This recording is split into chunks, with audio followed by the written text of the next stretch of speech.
Hello and welcome to this tour of mipdatabase.com. I'm Mike Whitcomb, I'm the webmaster. I program this site. I'm an amateur, so things hopefully work well, but if there's anything that really doesn't work well, let me know and I'll see if I can fix it. So I'm going to give you a bit of a tour of this site. So the title of the site is mipdatabase.com, and it aims to collect together all of the literature that's published in the area of molecularly imprinted polymers.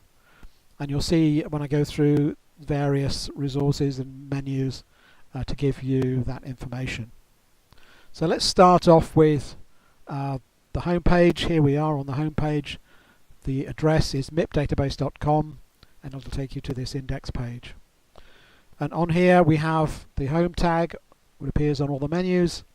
So you can easily get back to this page from wherever you are. So let's go through a few of these tabs. So first of all, what's covered on the site? So we have a collection of research articles and reviews in the papers indexes. Those are linked through authors, so there's author index as well. They also have keywords and templates which are browsable or searchable. There's a similar database of patents, so I don't guarantee this is up to date. It may be just concentrating recently on only US patents, so don't please regard this as a definitive source for patents in the molecular imprinting area. But associated with patents, of course, there's inventors. I have a few other resources here, some of which point to the Society for Molecular Imprinting website. There's some conference photographs you can have a look at down here from some of the previous conferences held in the MIP area. And there are resources such as the jobs and the conference list on the SMI site and the research groups list, which is on the SMI site. That's the Society for Molecular Imprinting, and that's their sister site. You can also jump there by clicking on the logo over here on the first of the right hand menu bars. So there are other resources on here. There are some games, so if you want to amuse yourself, I programmed a few games and set up a few little amusements here. There's also the polymer calculator, so if you're struggling with working out how much of each monomer to go in to make a particular monomer ratio, have a look at this. You can do the calculation automatically for yourself. You can upload custom monomers and do that kind of thing. So make that a useful resource for you. There are various search options on here. So these previous menus all have large files which load in the main window area, which you can then browse. But you might be able to find it a lot quicker using these quick search. So there's a Google site search, so that depends on how Google have referenced my pages. But I set up these quick searches which allow you to jump in and very quickly search the index pages on the server. And maybe I'll go through with another video for showing how to use those later. So this last tab on the main menu is contacts, so you can let me know if there's something you really think is wrong with the website, or you want something to be changed, or you want to point out an error. So if you really have an error, then you've got a couple of links here which you can report a missing item or report a broken link. So that might be something that's not working for you. And there are thousands and thousands of links in this website, so I'm pretty sure there are many broken ones. So unless I know about them, I can't put them right. Okay, so let's just have a quick look down here. There's also some email lists. So if you go to this page here, you can sign up for the email lists. These are handled by MailChimp, which means I don't have to send those emails out myself anymore. There are two mailing lists. One is the new items mailing list, and this gives you a regular update when I add new items to the database. This one comes out about once a week, and there's also a newsletter. So if you sign up for the news items link, you'll also get the newsletters, so they're sent out to both lists. So there's no point in signing up to both lists. But if you don't want the regular updates and you want any news, when I send it out, you can sign up on this list alone. MailChimp then monitors those and maintains those lists for me, so you can easily subscribe and unsubscribe using the links on their site. So when you subscribe, you'll get a link to the unsubscribe, and with any emails I send out, there'll be an unsubscribe link from MailChimp. So I'm not maintaining those lists anymore. Okay, so those email alerts, the new items alerts, are also available as an RSS feed, so you can sign up for the RSS feed. Here is the URL, so you can add that to your feed reader, to your mail program, however you get your news feeds, or you can see the latest updates just by clicking on this link, and you'll see what's been most recently added to the database, what type of material it is, whether it's an in-press item, a patent, an abstract, or a paper item. So new published item is a journal item. Okay, so those will give you the last 100 that's uploaded to the site. So let's have a look at some of these menus. So here's our papers menu. So you'll see on the this is grouped by decades, and then on the decade you can then select a year. So although we're only in July 2017 at the moment, the journals have seen it wise to put 2018 on publication dates. There's currently one in that list, but there'll be more when I do the next update. But the current year is 2017, so if we click on that we can have a look. And this is how the year index looks. It's ordered by first author surname, so you'll see A is at the top of the list, and if you scroll down we'll go right the way down to Z. And it's quite a long list. You see there's around 1,000 or 700 or 800 on the list already. So maybe not so easy to find what you're looking for, but you can always use the search tools on your browser to jump down to where you want to go. But just have a look at what the individual entries in this list consist of. So we have the title, and that's clickable. That will take you to a page which is dedicated to that one publication. You'll have the journal, so you get some journal information, so how many all of the papers that are published in that particular journal. And then down here you'll have links which take you to the publisher's page. So it's important to remember that I don't host any papers or literature on this site itself. All I do is provide you a link to the publisher's page.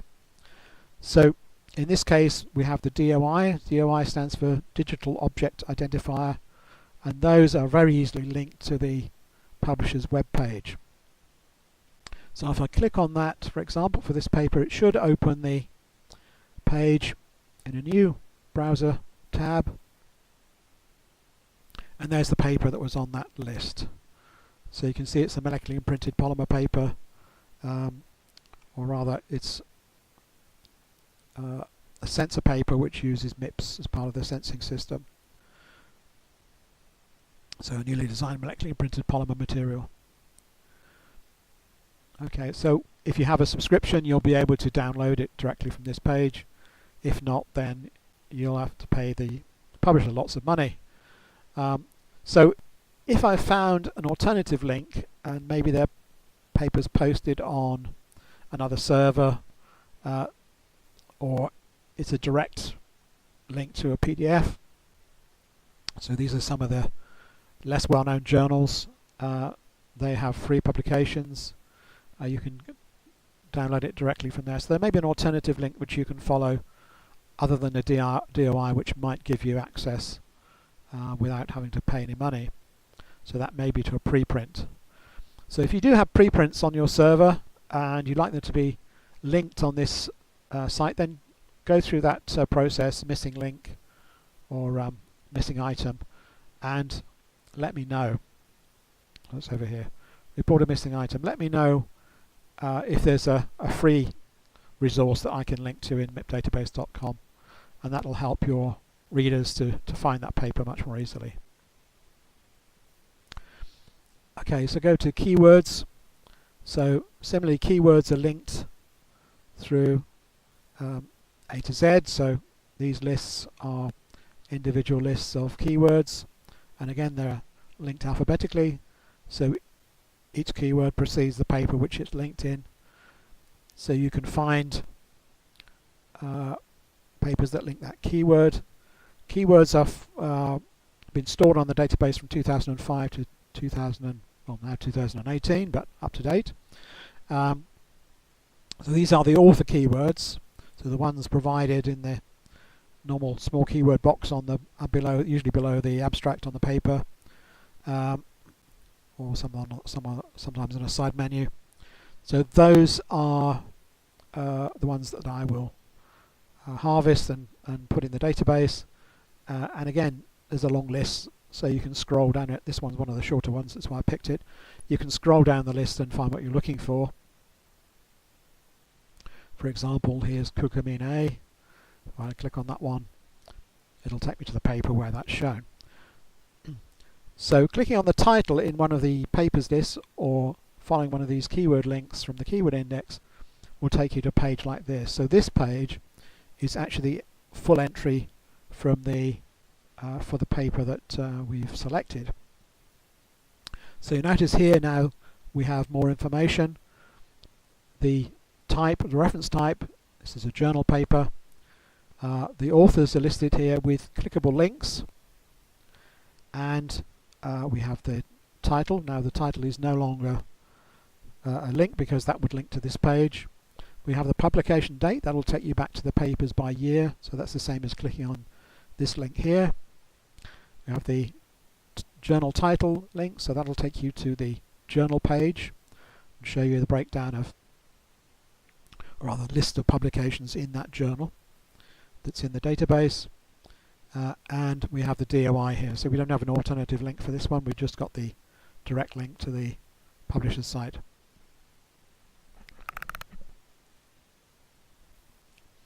As well, you'll see that the author keywords are listed here, and there's another list of keywords which are the template and target information. So I have to harvest those myself usually from the abstract, sometimes in the paper if I've got access, and these will link back to those lists. So that's the link we clicked from before, and that will take us back to that point in the list. Okay, so that's keywords, and the template list works in a very similar way. So templates, again, you'll find the same item, curcumin A, on the templates list because that's the template. In fact, this is the templates for K rather than the keywords. Okay, very similar for patents. Patents link through to the eSpace.net page. So this one here will give you some information. Okay, and you can then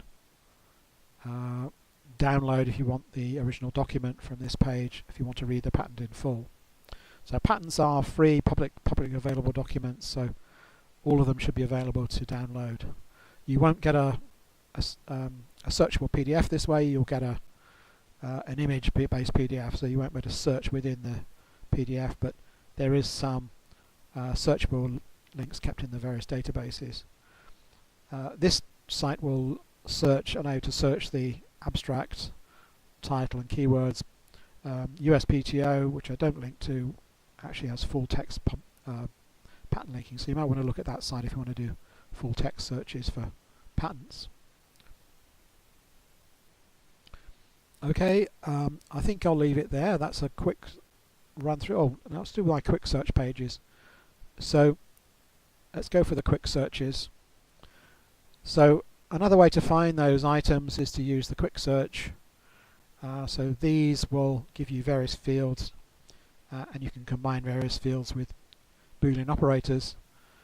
So let's go for an author, and let's look for me. So I'm going to type my name in here. Doesn't have to be case specific, but let's do it just to be nice. When I click that link,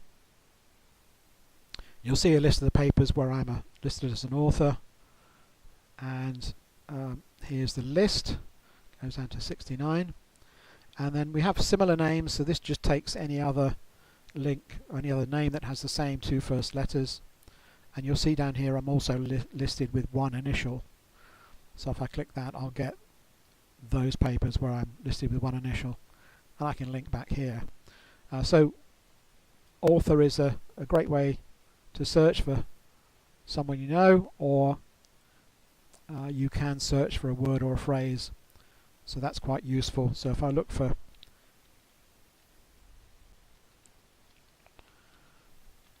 one of these templates, one of the common templates, and submit that, you'll find a list of papers now which have this in the title. And we can go back and search again.